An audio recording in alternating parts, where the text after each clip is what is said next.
Shalom Bapak Ibu Saudara. Shalom, boleh lambaikan tangannya.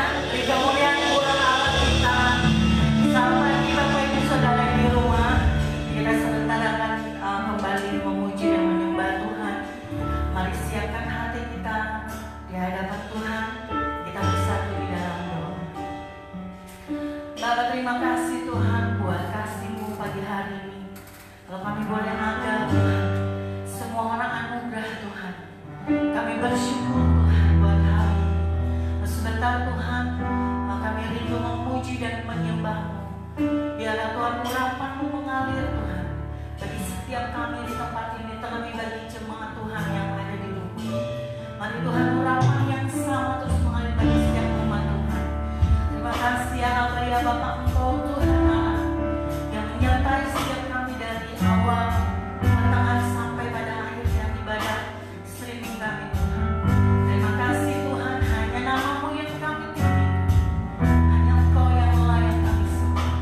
Terima kasih Bapa, di dalam nama Tuhan Yesus kami mengucap syukur dan berdoa. Haleluya. Amin.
ada di rumah. Kita mau lebih lagi memuji Tuhan. Katakan aku diberkati. Haleluya. Come on.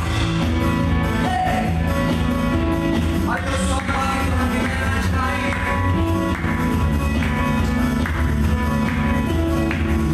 Bersama-sama kita katakan.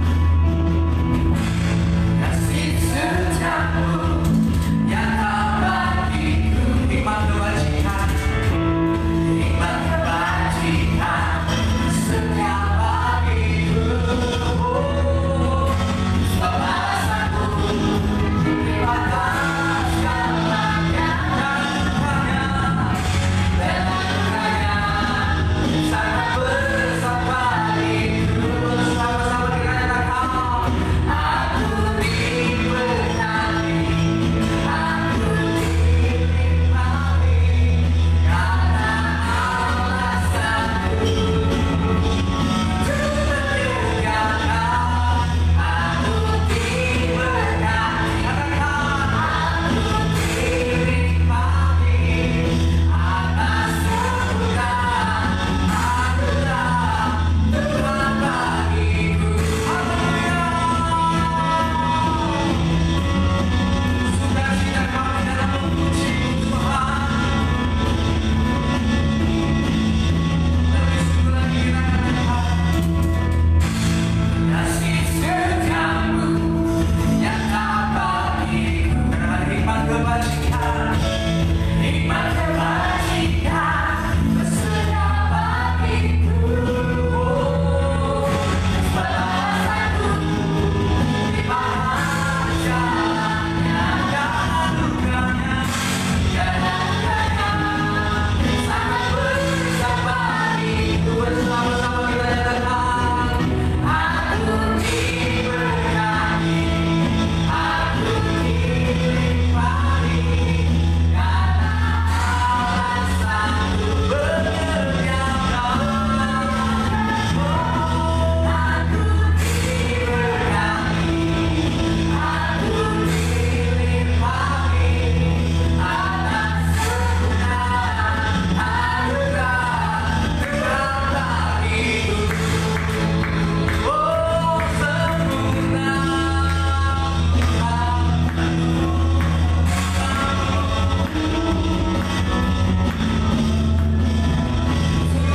bagiku. Haleluya. Berikan mulai bagi Tuhan kita. Haleluya. Silakan dua bersaudara yang berada di sini. Haleluya. Tiba saatnya kita akan mendengarkan kebenaran firman Tuhan. Mari kita fokuskan hati kita. Kita mau menyembah Tuhan. Sebab Dia karya terbesar dalam kehidupan kita. Pengorbanan menebus setiap kita.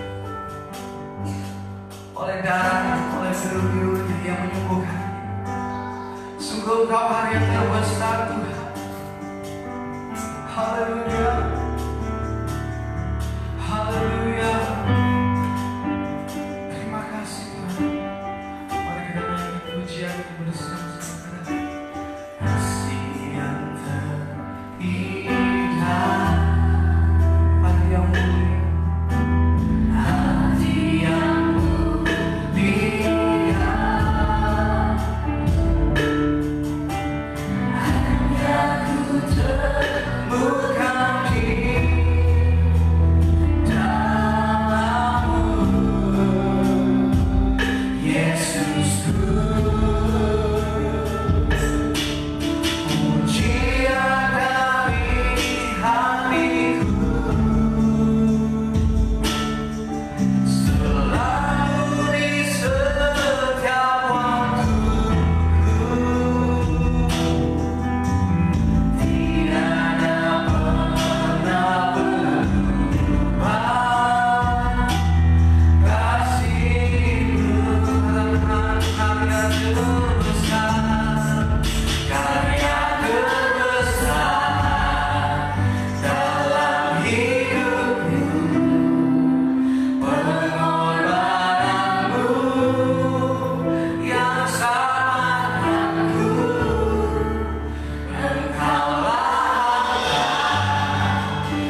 Yang ku miliki dan ku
ini terbitan dari perkembangan COVID di Indonesia per tanggal 2 Mei 2020. Nah, saudara yang dikasihi Tuhan, meskipun dalam kondisi sulit seperti yang saya sampaikan tadi, tetapi bukan berarti kita tidak bisa beribadah. Sekalipun kita beribadah di rumah kita masing-masing pada hari ini, Tuhan ingin berkata kepada kita bahwa kita perlu Roh Kudus untuk memberikan kita kekuatan melewati ujian yang kita hadapi saat ini. Saudara yang dikasihi Tuhan, sebelum saya masuk pada poin-poin firman Tuhan kita pada hari ini, kita akan membaca firman Tuhan dalam Galatia pasal 5 ayat 16 sampai 26. Kita akan membuka Alkitab kita, Galatia pasalnya yang kelima, ayat yang ke-16 sampai ayatnya 26. Kita akan baca, saudara baca Alkitab saudara. Sekali lagi saya menunggu 1-2 menit. Saudara yang di rumah, kita akan baca firman Tuhan bersama ini dalam Galatia pasal 5 ayat 16 sampai ayat 26, berbunyi demikian. Maksudku ialah, hiduplah oleh Roh, maka kamu tidak akan menuruti keinginan daging. Sebab keinginan daging berlawanan dengan keinginan Roh, dan keinginan Roh berlawanan dengan keinginan daging. Karena keduanya bertentangan, sehingga kamu setiap kali tidak melakukan apa yang kamu kehendaki. Akan tetapi, jikalau kamu memberi dirimu dipimpin oleh Roh, maka kamu tidak hidup di bawah hukum Taurat.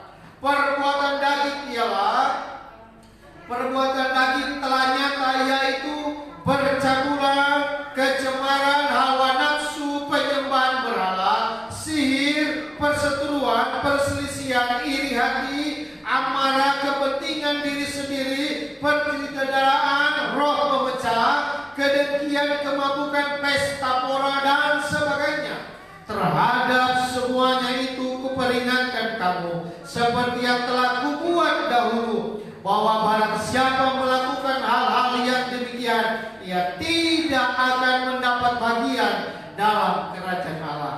Saya tegaskan lagi, ia tidak akan mendapat bagian dalam kerajaan Allah. Ayat 22 berkata, tetapi buah Roh ialah kasih, sukacita, damai sejahtera, kesabaran, kemurahan, kebaikan, kesetiaan, kelemah lembutan, penguasaan diri. Tidak ada hukum yang menentang hal-hal itu. Ayat 24, barang siapa menjadi milik Kristus Yesus, ia telah menyelamatkan daging dengan segala hawa nafsu dan keinginannya. Jikalau kita hidup oleh Roh, baiklah hidup kita juga dipimpin oleh Roh. Dan janganlah kita gila hormat, janganlah kita saling menentang dan saling mendengki. Ayat 25 berkata, jikalau kita hidup oleh Roh, baiklah hidup kita juga apa? Dipimpin oleh Roh. Katakan bersama saya mau hidup dalam Roh Kudus. 1, 2, 3, saya mau hidup dalam Roh Kudus. Kalau saudara dan saya hidup dalam Roh Kudus, maka saya dan saudara pasti mampu melewati tantangan kehidupan ini. Bahwa sesungguhnya hari-hari ini begitu banyak tantangan. Saya tadi pagi mengikuti siaran langsung dari Pastor Dion menyampaikan bahwa orang-orang yang mengalami kelahiran baru di dalam Roh Kudus karena firman Tuhan, harusnya hidupnya senantiasa ada perubahan. Lalu Bapak Pendeta Mesak berkata bahwa dalam kehidupan ini ada banyak roh yang telah masuk dalam kesesatan dalam gereja Tuhan, adalah roh pertentangan. Roh namanya pemberontakan. Karena kalau saya tahu kalau orang percaya hidup dalam Roh Kudus dan dipimpin oleh Roh Kudus, tidak akan ada roh pemberontakan dalam gereja. Bahkan roh pemberontakan ini sudah ada pada zaman sebelum itu. Zaman Musa. Mereka memberontak, orang dan Abira memberontak. Sebetulnya jangan karena kesalahan seorang pemimpin atau bapak rohani atau bapak gembala saudara. Saya mendengar dengan baik khotbah ini dari awal sampai akhir. Jangan karena kesalahan sedikit bapak rohani saudara, lalu saudara memberontak terhadap pemimpin. Seharusnya kekurangan daripada seorang pemimpin ini menjadi ujian imanmu. Apakah engkau benar mengikut Tuhan dalam gereja itu? Tapi ketika ada pun jemaat yang mengalami hal yang sama, harusnya itu menjadi ujian bapak gembala. Apakah dia benar-benar melayani pekerjaan Tuhan itu? Bukan sebaliknya. Kita buat sebuah gerakan pemberontakan. Ingat, ada begitu banyak gerakan-gerakan yang dilakukan orang-orang, anak-anak Tuhan masa kini, itu memberontak kepada bapak rohaninya, tapi ujung-ujungnya hidupnya tidak diberkati Tuhan. Bahkan kalau sudah melihat akibat dampak dari pemberontakan daripada Korah, Natan dan Abira, hidupnya apa? Dikubur hidup-hidup, kata firman Tuhan. Saya bukan menakuti jemaat Tuhan.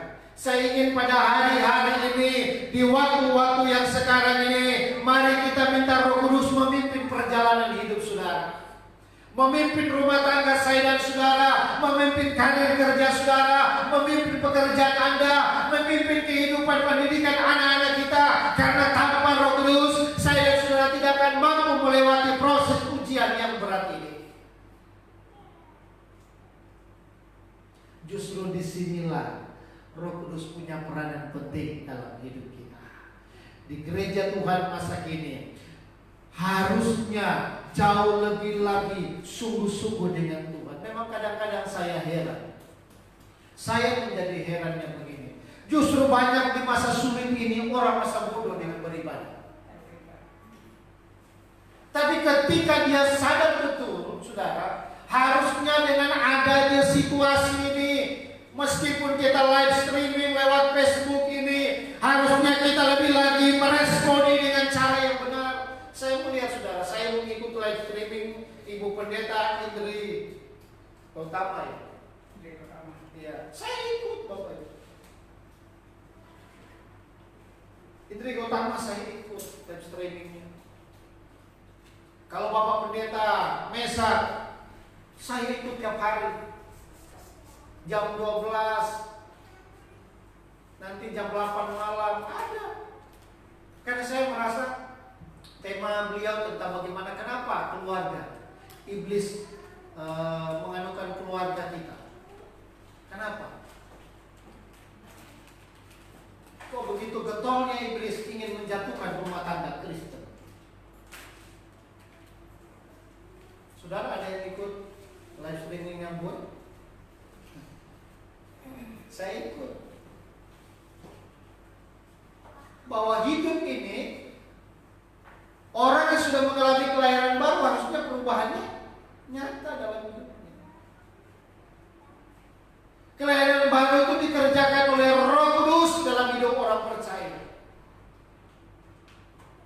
Dan kelahiran yang dikerjakan oleh Roh Kudus membawa orang percaya semakin hari semakin dekat dengan Tuhan.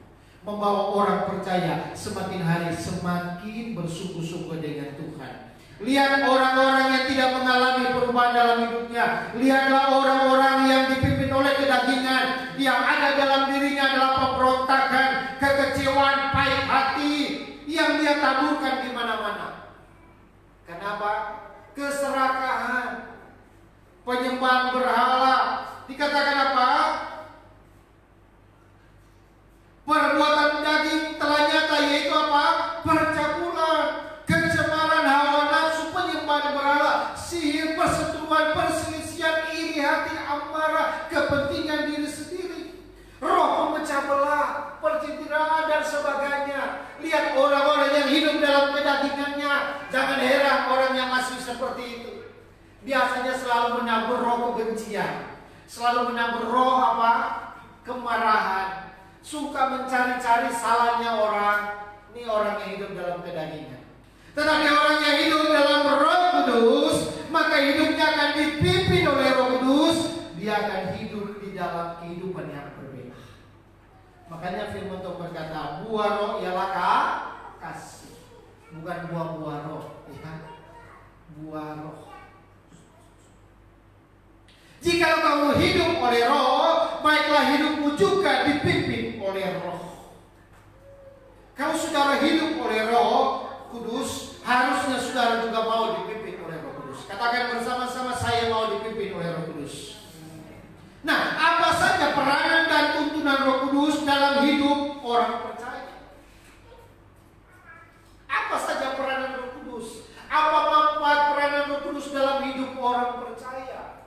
Yang pertama, peranan roh kudus dalam hidup kita, manfaat dari buah roh kudus dalam hidup orang percaya adalah agar tidak menuruti keinginan daging. Katakan bersama-sama, saya tidak akan menuruti keinginan daging. 1, 2, 3. Saya tidak mengikuti apa? Keinginan daging. Karena kalau kita menuruti keinginan daging, firman Tuhan berkata tadi bahwa jika kamu melakukan hal-hal itu, kamu tidak akan masuk dalam apa? Kerajaan Allah. Keinginan daging itu bicara tentang pesta pora. Seperti dunia ini. Dunia ini penuh dengan apa? Kejahatan. Masa sih dunia kawin mengawinkan, kita pun ikut kawin mengawinkan. Kita lihat dunia mabuk, kita juga ikut mabuk. Karena kita lihat dunia judi, kita pun ikut judi. Kita lihat dunia model seperti ini, kita gayanya pun seperti itu. Itulah yang saya sebut orang yang hidup dalam kedagingan. Tetapi orang yang hidup dalam tuntunan Roh Kudus, dia dimampukan agar dia tidak lagi menuruti keinginan daging, tetapi keinginan roh. Karena memang keinginan daging berlawanan dengan keinginan roh. Lihat orang yang hidup dalam kedagingan, ketika ditegur, kira-kira apa responnya? Marah. Tapi coba kalau dia ada Roh Kudus dalam dirinya, dia dipimpin oleh Roh Kudus, ketika dia berlaku salah dan ditegur, dia akan berkata, Pak, terima kasih.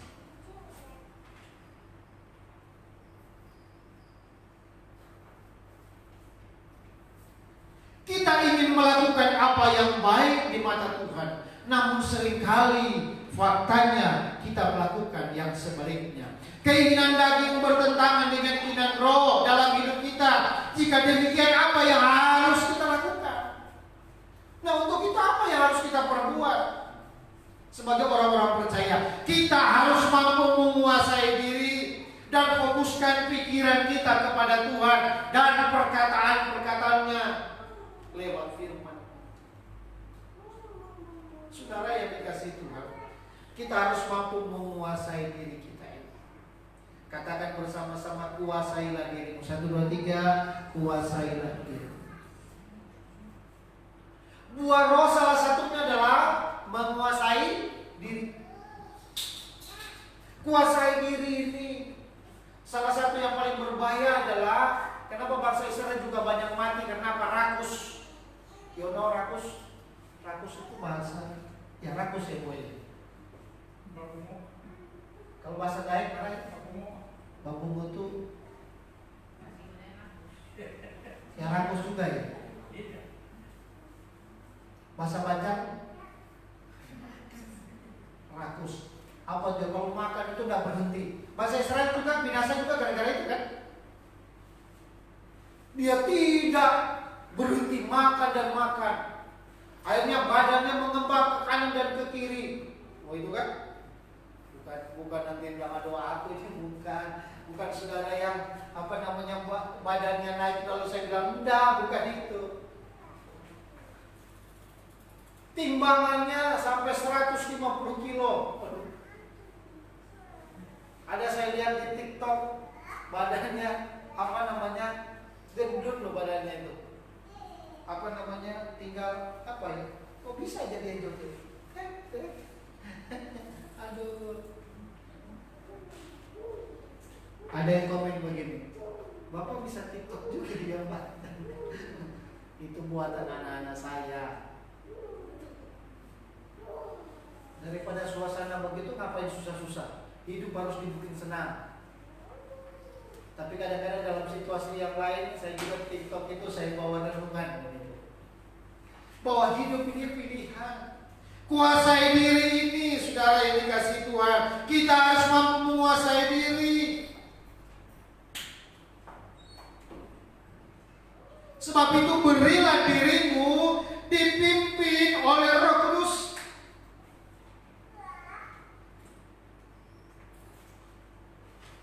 Di dalam Roma pasal 8 ayat 5, sebab mereka yang hidup menurut daging demikian memikirkan hal-hal yang dari daging. Mereka yang hidup menurut roh memikirkan hal-hal yang dari roh. Saudara coba lihat, yang paling dominan dalam diri saudara itu kedagingan atau pikiran dan roh?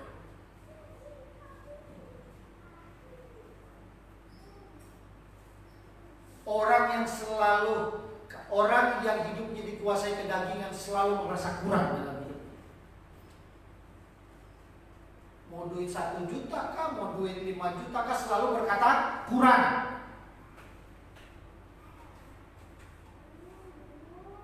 Tapi orang yang sadar dengan dirinya bahwa dia hidup dalam Roh Kudus dan dia mau dipimpin Roh Kudus, maka untuk hal itulah kita tidak boleh membiarkan diri kita ini dikuasai kedagingan. Karena apa? Kalau kita membiarkan diri kita dikuasai kedagingan, Alkitab berkata kita akan jatuh dalam berbagai-bagai dosa yang jahat dalam dunia ini. Sehingga ada orang berpikir bahwa kalau sekalipun dia berbuat dosa, Tuhan pasti mengampuni.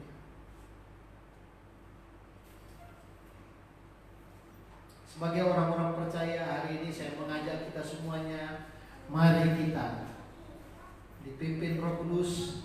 Dengan pimpinan Roh Kudus itu, Roh Kudus akan memampukan kita untuk tidak menuruti keinginan daging. Yang kedua, manfaat apa yang kita dapatkan ketika Roh Kudus memimpin hidup kita, ketika Roh Kudus itu menguasai seluruh hidupmu. Yang kedua adalah agar kita tidak lagi di bawah hukum Taurat. Alkitab berkata di dalam Galatia pasal 5 ayat 18, Galatia 5 ayat 18 berkata, akan tetapi jika kamu memberi dirimu dipimpin oleh Roh, maka kamu tidak hidup di bawah hukum Taurat. Kita menerima segala berkat keselamatan kasih karunia.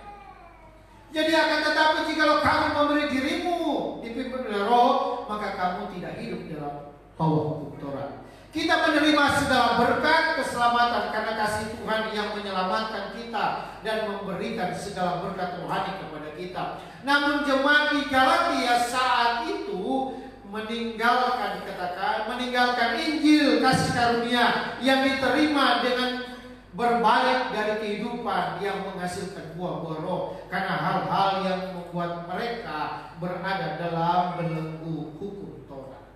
Jadi mereka berbalik. Saudara, kita ini tidak lagi di bawah hukum Taurat, tetapi di bawah kasih karunia. Kita harus terus-menerus melekat dan menghasilkan buah-buah roh atau buah roh dalam hidup kita, agar kita tidak memulai dalam roh tetapi mengakhiri dalam daging.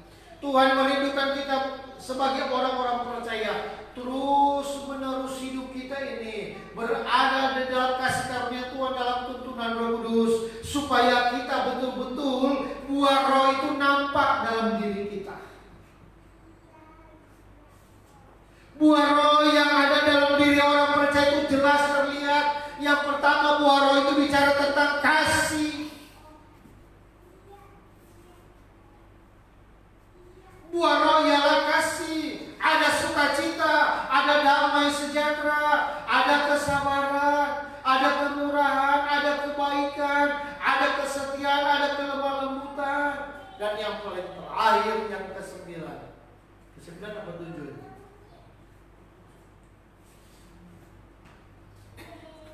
Penguasaan diri.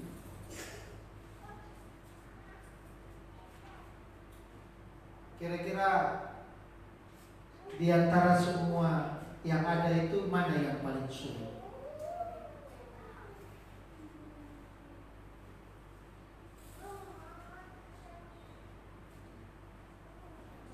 yang bilang, aduh Pak, menguasai diri sulit. Langsung tembak yang terakhir, menguasai sulit Pak. Kasih aja sulit. Apalagi bersuka cita. Hari ini tidak ada duit bersuka cita, pusing. Makanya ada yang bilang pusing lagi, pusing kepala Derby.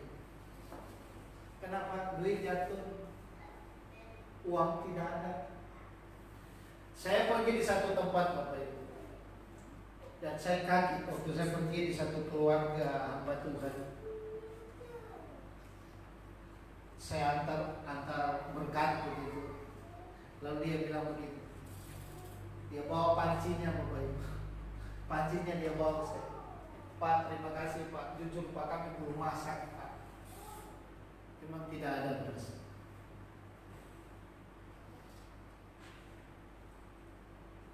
Janjinya saya cuma bawa telur, bawa minyak kalau tidak salah. Tapi saya belikan beras. Ternyata ketiga-tiganya itu mereka butuh. Kalau saya hidup di bawah hukum Taurat, wah itu berbeda Bapak Ibu. Hukum kasih karunia Tuhan menjadikan hidup kita menjadi orang-orang yang diberkati Tuhan. Tetapi banyak orang menyalahgunakan kasih karunia Tuhan yang Tuhan berikan dalam hidupnya. Harusnya terus-menerus hidup kita lebih ahli, lebih melekat lagi kepada Tuhan, yang pada akhirnya orang percaya dapat dilihat dari hidupnya ada buah Roh Kudus yang nyata dalam hidupnya. Kalau buah Roh Kudus itu nyata dalam hidupnya, itu kita akan berbeda. Saya memang lagi bergumul dan berdoa. Ada begitu banyak yang harus kita tolong. Sampai saya berkata, Tuhan, curahkanlah berkat-Mu Tuhan. Kerinduan saya ingin memberkati banyak orang. Apa yang harus diperbuat? Justru di masa-masa seperti ini, di hari Minggu seperti ini Bapak Ibu, gunakanlah waktu sedemikian rupa kita stay di rumah, menyembah Tuhan, berdoa di jam-jam seperti ini, di waktu-waktu seperti ini. Sekarang di Palangkaraya sudah banyak ibu-ibu bawa anaknya untuk apa? Meminta. Yang sebelumnya tidak pernah ada. Pertanyaannya, kenapa itu bisa terjadi? Saya kalau nggak pakai celana pendek tadi saya turun, saya bawa ibu, kalau bisa berhenti nih. Memang apa kebutuhan ibu? Mau saya gitukan? Jangan anak itu dibawa, Bapak Ibu. Pertanyaannya, kenapa mereka yang lain tidak mau melihat itu?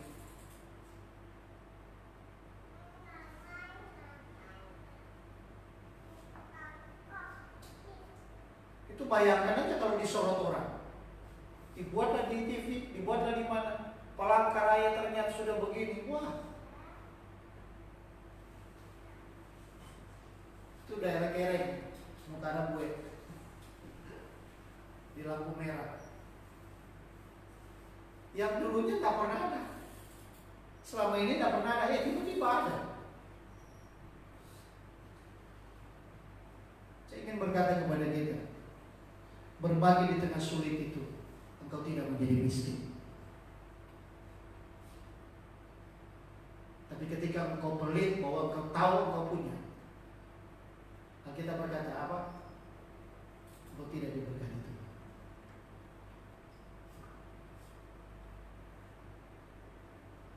Jadi yang kedua yang harus kita lakukan, kita tidak lagi di bawah hukum Taurat, tetapi di bawah kasih karunia Tuhan.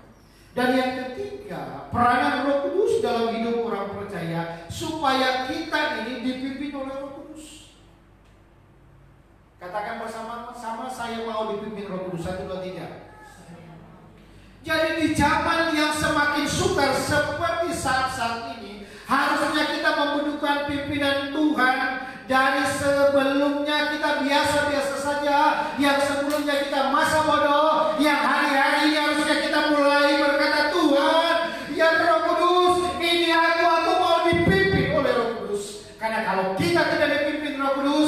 akan menjadi manusia yang jahat menurut saya. Maling di mana-mana hari ini. Rekan saya sepelayanan, stand-nya dibongkar habis.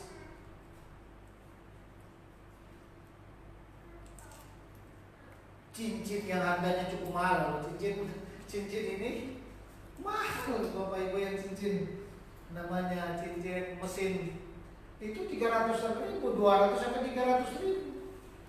Lalu yang satu karena dia tidak dapat mesinnya, yang ini kayak yang diambil apa itu? Iya, yang untuk diambil Bapak Ibu.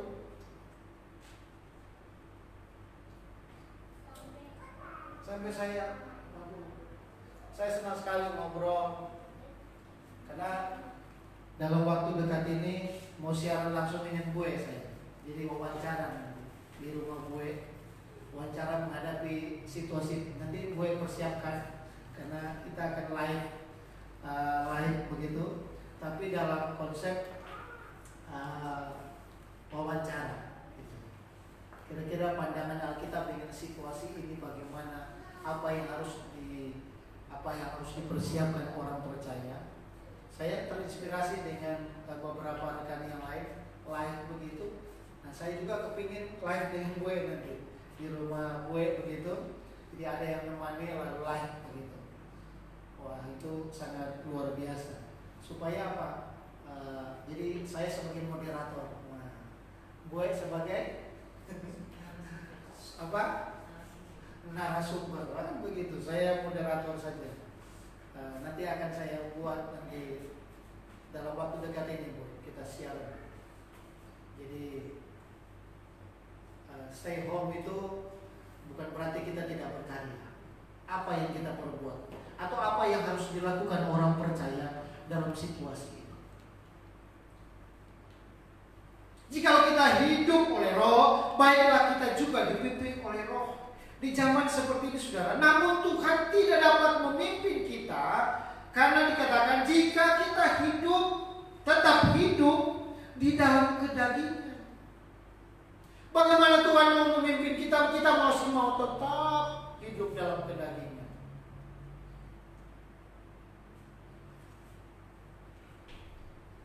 Kenapa Tuhan tidak memimpin hidup kita?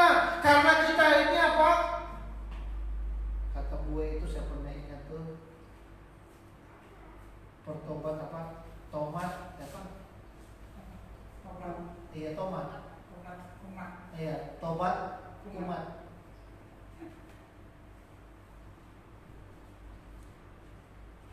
Roh Kudus sebetulnya ingin memimpin, tapi kita biarkan juga di waktu yang sama kedagingan itu memimpin kita.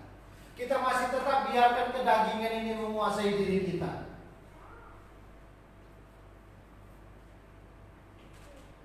Harusnya di situasi seperti ini kita mulai benahi diri kita ini. Hal-hal yang tidak perlu dalam diri kita harusnya kita mulai buang.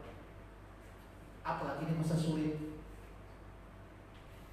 Saya ngomong kepada ada teman-teman saya, ya kalau kamu beli minuman itu di masa kini, coba kamu alihkan untuk hidup keluarga kamu, beli kamu beras atau beli kamu susu atau beli kamu telur.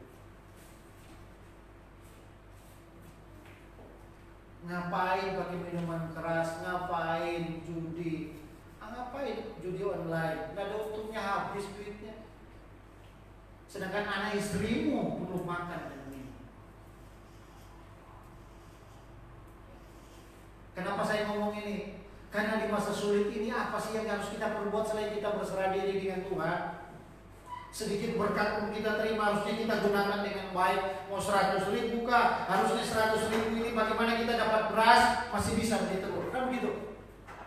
Kan 100.000 itu kan masih bisa kan?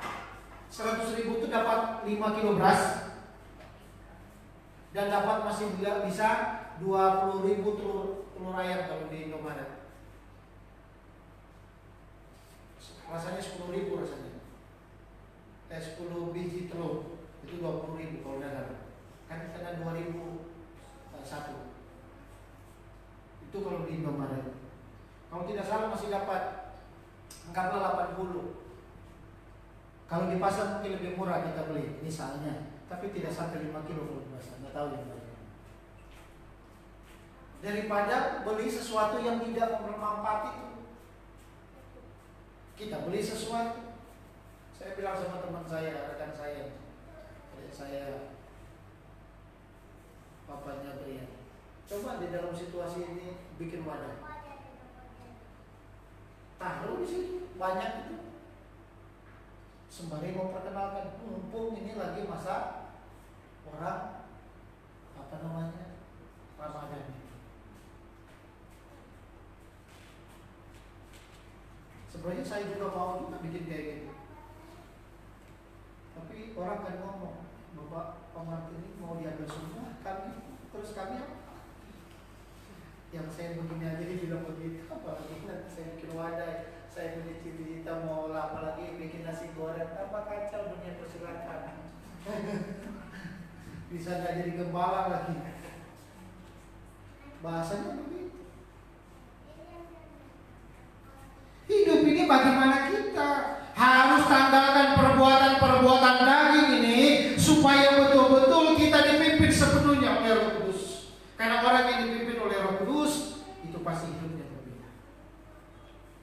Saya berharap kita semua yang hadir dan saudara yang di rumah, saudara yang hadir pada hari ini bukan jemaat tapi pelayan-pelayan Tuhan. Jadi jangan salah mengerti. Nanti kira jemaat, enggak. Di beberapa tempat juga online di gereja bukan jemaat yang hadir tapi pelayan-pelayan Tuhan yang hadir hari ini. Nah saudara yang di rumah, perhatikan dengan baik. Maukah engkau dipimpin Roh Kudus dalam hidupmu? Pada minggu yang lalu saya sudah berkata bahwa Kolose 3:5, karena itu matikanlah dalam dirimu dan juga ada yang dibuang. Orang yang mau dipimpin Roh Kudus punya keberanian membiarkan dirinya itu mematikan kedagingannya. Mati kedagingan.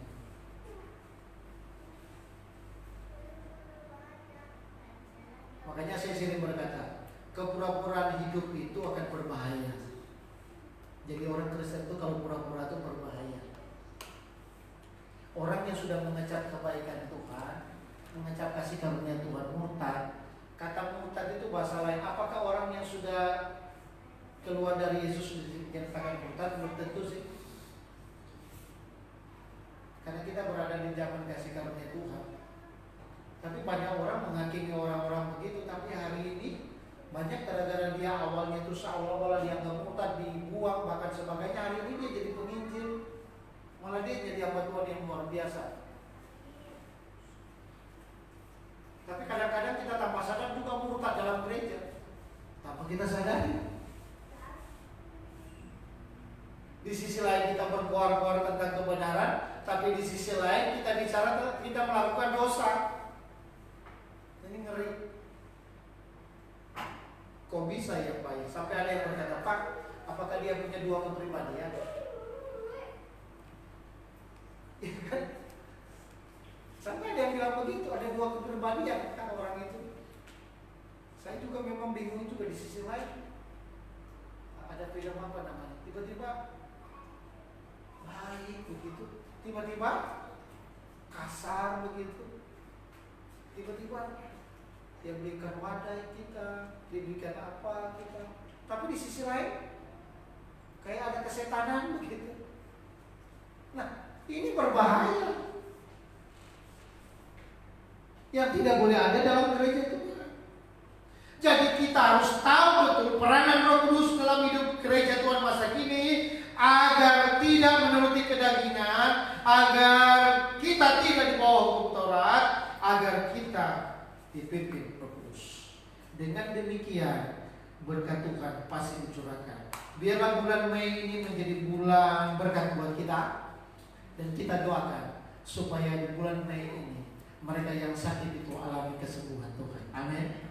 Mereka yang mengalami jalan untuk diberikan jalan keluar, mereka yang mengalami masa sulit, Tuhan memberikan mereka yang terbaik. Sekali lagi saya katakan, Yesus mengasihi kita. Kerinduan Tuhan bahwa setiap orang percaya mau dan rindu dipimpin Roh Kudus. dengan hidupnya dipimpin Roh Kudus, maka saya percaya dia akan menikmati segala berkat Tuhan yang luar biasa. Amin. Buat firman Tuhan, mari kita bersama-sama berdoa. Kita akan masuk dalam doa syafaat kita kepada Tuhan. Sebelumnya kita nyanyikan pujian karya terbesar dalam hidup.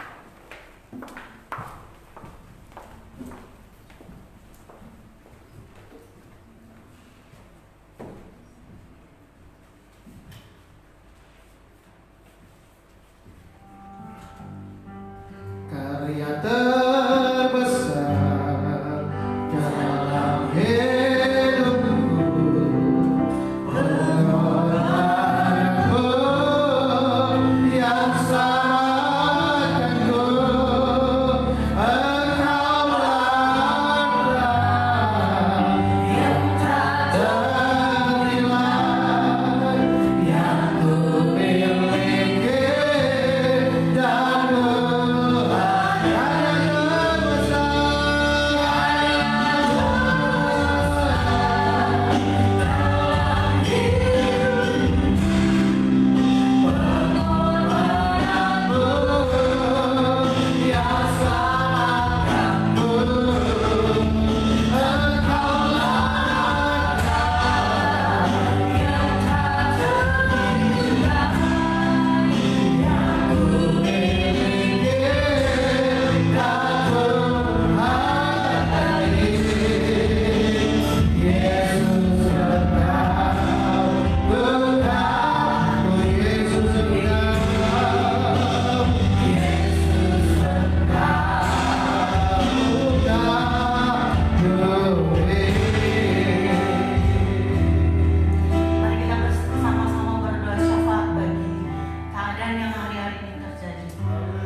terima kasih Tuhan, Kau juga memberkati Tuhan pemimpin bangsa kami.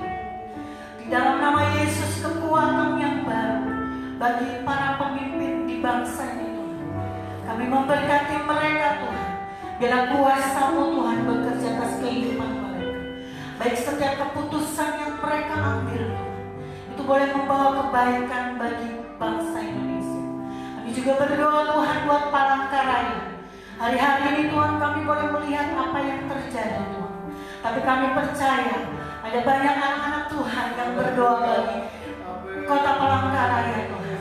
Kami memberkati setiap mereka yang sedang ada di rumah sakit Tuhan. Kami memberkati para dokter dan suster yang merawat mereka Tuhan. Biarlah kesembuhan boleh terjadi di dalam nama Yesus. Kami percaya Tuhan urapan yang baru mengalir bagi umat-Mu. Kesembuhan di dalam nama Yesus.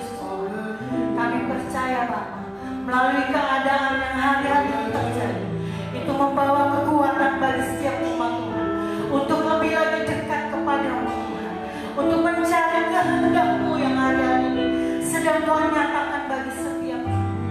Tapi kami percaya satu hal, Engkau Allah yang tidak pernah meninggalkan setiap kami, memberkati setiap para donatur yang memberikan bantuan. Tuhan, kami percaya melalui keadaan ini, kepedulian Tuhan setiap masyarakat boleh terjadi. Satu dengan yang lain saling menopang Tuhan. Kasih-Mu tercurah di keadaan hari-hari ini Tuhan. Kau memberkati setiap mereka. Kau memberkati setiap kebutuhan dan keperluan mereka Tuhan. Terima kasih Tuhan. Kami percaya di saat-saat seperti ini Tuhan, biarlah ucapan syukur itu boleh keluar dari kehidupan setiap kami. Kami berdoa juga Tuhan buat pimpinan dari gereja Betel Indonesia BPD di Palangkaraya Tuhan. Engkau memberkati dari ketua sampai di jajaran para pelayan Tuhan. Kami percaya Engkau memakai mereka Tuhan.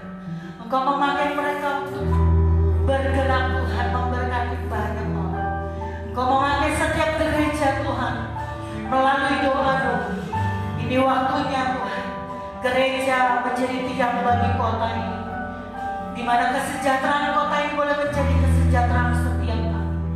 Terima kasih ya Bapa. Kami percaya Tuhan, kuasa-Mu Tuhan sedang terjadi hari-hari ini, baik di bangsa ini dan di kota Palangkaraya. Terima kasih Tuhan, memberikan kekuatan bagi setiap para pelayan Tuhan, bagi gereja Tuhan, di mana hari-hari kami beribadah, berjemaat Tuhan untuk beribadah di rumah, untuk boleh membawa pemulihan bagi keluarga-keluarga. Banyak waktu untuk mereka bersekutu dengan Tuhan, dengan keluarga mereka. Pemulihan keluarga terjadi di dalam nama Yesus. Kami percaya Tuhan, kami berdoa di dalam nama Yesus. Keadaan ini akan semakin hari semakin dipulihkan. Setiap umat Tuhan dipulihkan, yang sakit disembuhkan, yang letih lesu Tuhan diberikan kekuatan. Hanya Engkau Tuhan, hanya Engkau yang memberikan kesembuhan, memberikan pemulihan bagi setiap orang. Di dalam nama Tuhan Yesus, kami mengucap syukur. Haleluya.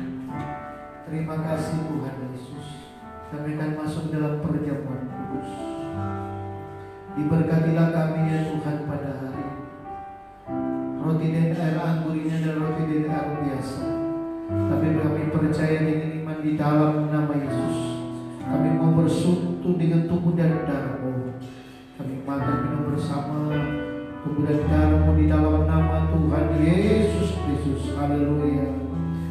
Amin. Karya terbesar, karya terbesar dalam hidupku, pengorbananmu yang selamatkanku. Engkaulah yang tak terlihat, yang turut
jemaat yang dikasihi Tuhan, dengarkanlah firman Tuhan. Sebab apa yang telah kuteruskan kepadamu, telah aku terima dari Tuhan, yaitu bahwa Tuhan Yesus pada malam waktu Ia diserahkan, mengambil roti dan sesudah itu Ia mengucap syukur atasnya. Ia memecah-mecahkannya dan berkata, inilah tubuhku yang diserahkan bagi kamu. Perbuatlah ini menjadi peringatan akan aku. Bukankah roti yang kita pecah-pecahkan adalah persekutuan kita dengan tubuh Yesus Kristus? Kita terima dengan iman dalam nama Tuhan Yesus, kita makan dalam nama Yesus.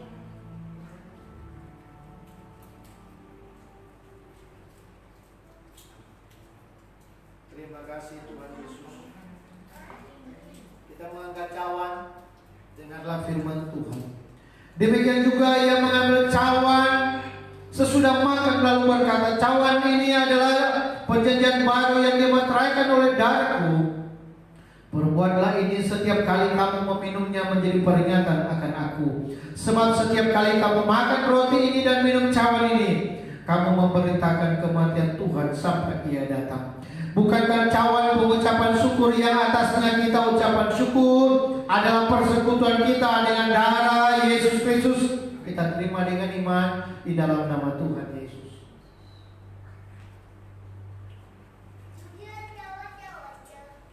Kita mengucap syukur kepada Tuhan. Haleluya. Haleluya. Yeah.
Diberkatilah jemaat-Mu yang nantinya mereka akan memberikan persembahan untuk pekerjaan Tuhan. Baik persekutuan mereka, Tuhan kiranya memberkati mereka. Tuhan tolong hidup mereka, keluarga rumah tangga mereka, pekerjaan tangan mereka diberkati oleh Tuhan.